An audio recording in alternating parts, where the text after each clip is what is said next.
இருக்குதான்னா இருக்குது. அது என்ன வேவு பார்த்துருக்காங்க. அந்த மாதிரி இது சம்பந்தமாக காவல்துறையிடம் விழுப்புரம் மாவட்டம் கிளியனூர் காவல்துறையிடம் இன்ஸ்பெக்டரிடம் அவரை வரவழைத்து புகார் கொடுத்தேன்.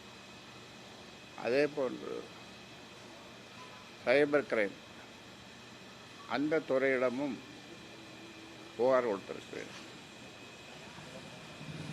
அந்த சிப்ஸு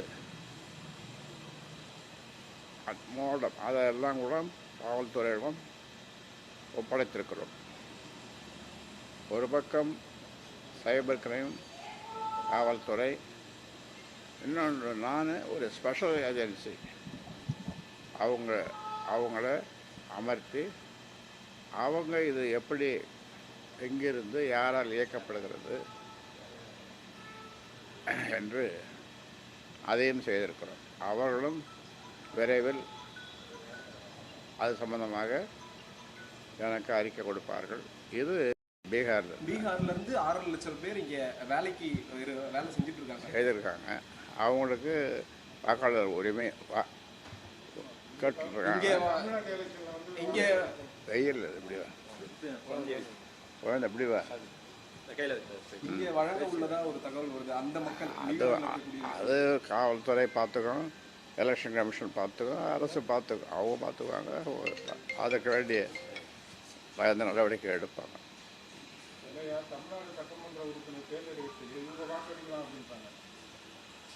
பீகார் மக்கள் நம்ம தமிழ்நாட்டு எலெக்ஷன்ல வாக்களிக்கலான்ற ஒரு தகவல் நேற்றுலேருந்து சொல்லிட்டு இருக்காங்க. எலெக்ஷன் கமிஷனும் அது அவங்க வாக்காளர் பட்டியலிருந்து நீக்கப்பட்டிருக்காங்க. அதனால அவங்க இங்கே வேலை செய்கிறாங்க. அப்படின்னும் போது அவங்கள இங்கே வாக்களிக்கலான்ற மாதிரி ஒரு தகவல் அவங்க சேர்றதா எனக்கு உள்ள தெரியல. ஆனால் பீகார் மக்கள் இங்கே வாக்களிக்கிறது சரியாக இருக்காது. அவங்க வேலை செய்வாங்க, செய்துட்டு அவங்க போயிடுவாங்க. அதனால் அவங்களால வெளிமாநில சொல்கிறேன், அவர்கள் சட்டமன்ற உறுப்பினர்களாக இங்கே அந்த சட்டமன்றத்துக்கு மக்களுக்கு இங்கே பணியாற்ற முடியாது, சேவை செய்ய முடியாது. தவறு போதும். செயல் தலைவர் மீது நம்ம குற்றச்சாட்டு தெரிவிக்கிறது எந்த அடிப்படையில் சார் விசாரணை நடந்துக்கிட்டு வேற யாரும் நீ ஏதாவது வச்சிருப்பியா? நீயும் வைக்கல. நீ யாருமே வைக்கல. நீங்கள் அவர் தான் வச்சாருன்ற ஒரு இது சொல்கிறீங்களா, கருத்து சொல்கிறீங்களா?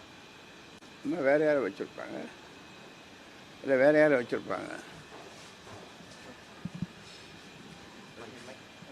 தந்தையை மிஞ்சிய தனையன் இருக்கக்கூடாது என்று நமது பிரதமர் அவர்கள் ஒரு இடத்துல பேசியிருக்காங்க தமிழ்நாட்டில். எங்க சொல்லுங்க,